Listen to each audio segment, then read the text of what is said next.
Hey, what's up? It's Jim, and I just got back from the new film, Bad Fever. While watching Bad Fever, you might think that it's kind of a regular micro-budget mumblecore kind of movie. You can tell from the opening title card, which is white text on a red background, that it actually owes a lot more to 70s personal filmmaking, kind of like John Cassavetes, the British film Deep End, more small character study films. A loner wannabe comedian who's always recording what his stand-up routine would be in a tape recorder while he walks around, hangs out a lot by himself, lives with his mom, who he doesn't really talk to, and she doesn't really have a great attitude towards him.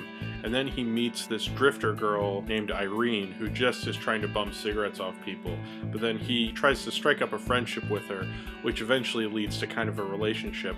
Unfortunately, it makes him a little uncomfortable because she is always videotaping all their intimate moments. She makes these weird videotapes and sends them to this guy. They're not really sexual videotapes, although she does try to film them having sex. She videotapes herself eating cereal. She videotapes herself just sitting there, all sorts of strange stuff, and sends them to this guy who apparently pays for them or something. They kind of strike up a relationship while he tries to get a slot at a local comedy club, and hopefully if he gets this slot he'll prove himself to Irene and to, I guess, himself as well. This film's a very internal film, and it's showing this loner Eddie, who's this aspiring comedian who's not really very funny, but his dream gives him a lot of comfort. His dream of one day being a stand-up comedian, even though he lives this very internal, sad, lonely life until he meets Irene. And I think he really wants to prove himself to Irene, even though he's so shy. But within his shyness and how quiet he is, there's kind of a weird charisma about him. It's almost like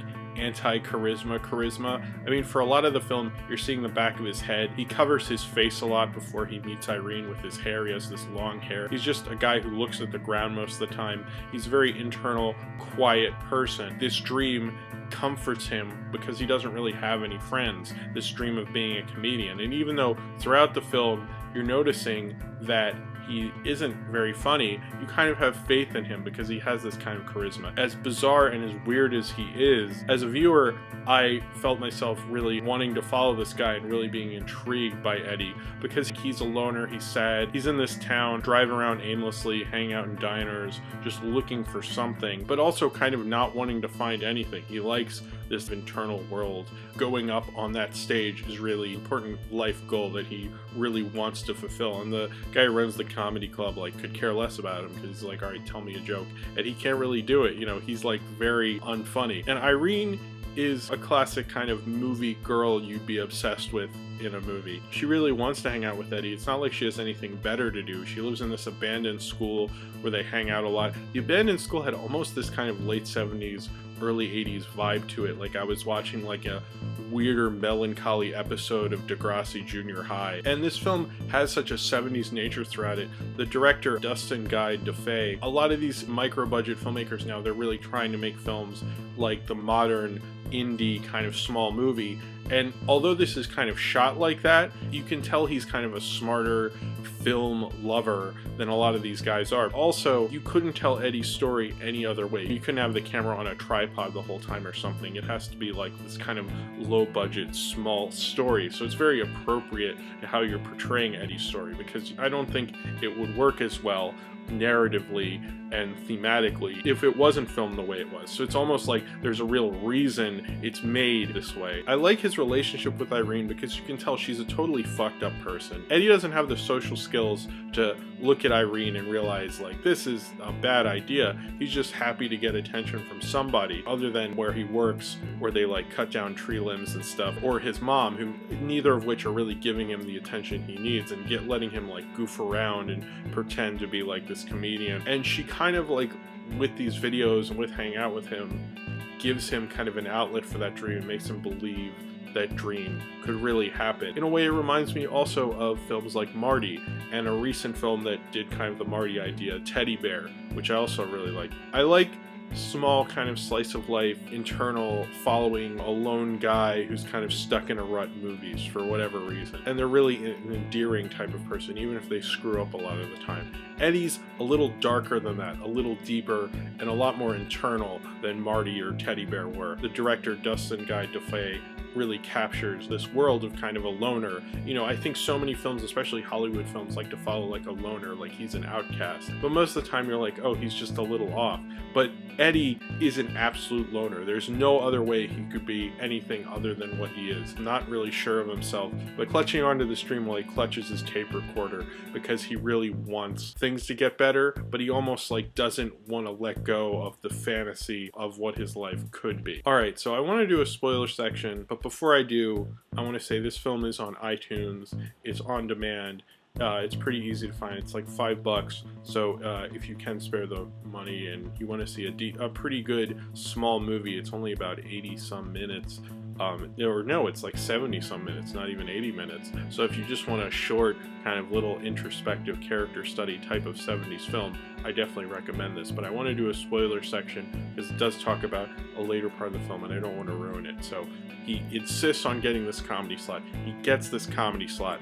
You know, to show off to Irene and show off to his mom. And this whole film, Tucker Audley, who has only also been in VHS, he was in VHS apparently, I don't really remember VHS, but he makes you believe in Eddie so much that even though Eddie isn't funny, I kind of thought, well, maybe he'll get up there and he will be funny. Like, he'll find a way to be funny. I'm so attached to Eddie throughout Bad Fever that I don't want to let him go. I don't want him to pitifully die on stage at that comedy club. Probably the most disastrous death on stage I've ever seen of a stand-up comedian. It is just terrible how he just like, he dies out there. He uses all that material you've been hearing throughout the film and you realize he sucks.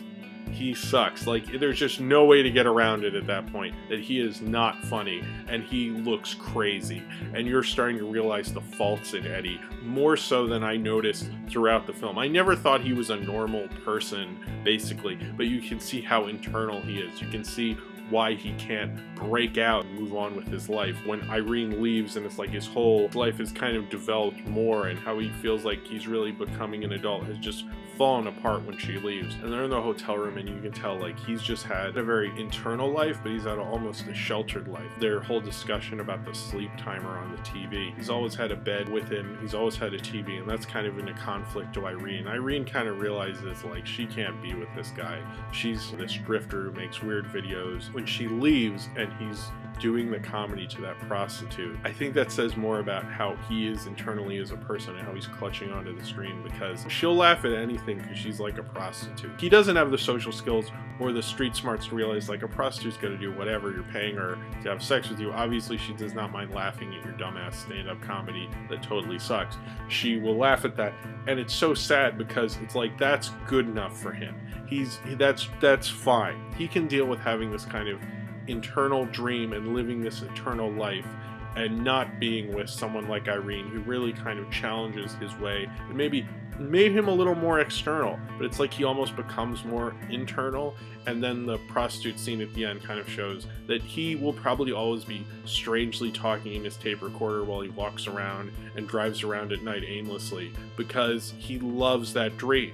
And even though that was a total disaster, Eddie likes the fact that even though it's a total lie, even though it's total crap, she's not even like a great liar. You can barely tell there's punchlines there, but she's laughing at parts that aren't even like supposed to be the punchline yet.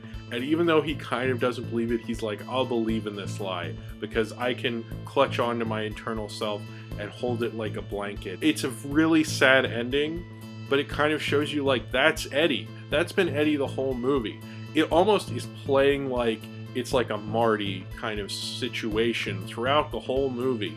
And then when that scene happens and you're made to deal with who Eddie really is, you can't look at that film and go, oh no, you know, he will be funny one day. You realize he won't. He's never gonna really evolve. He doesn't want to grow that much as a person. He likes being in this eternal space. And as soon as Irene left, he went back to his comfort zone. It's a very sad, internal, small movie, but I really like what it's doing, and I'm very interested in this director. I almost didn't check out this movie. I wasn't sure what to review this week, and I heard about this, and it seemed interesting, and I'm really glad I did. So if you have seen Bad Fever and you would like to talk about it, then comment below in the comments, and subscribe if you would like to.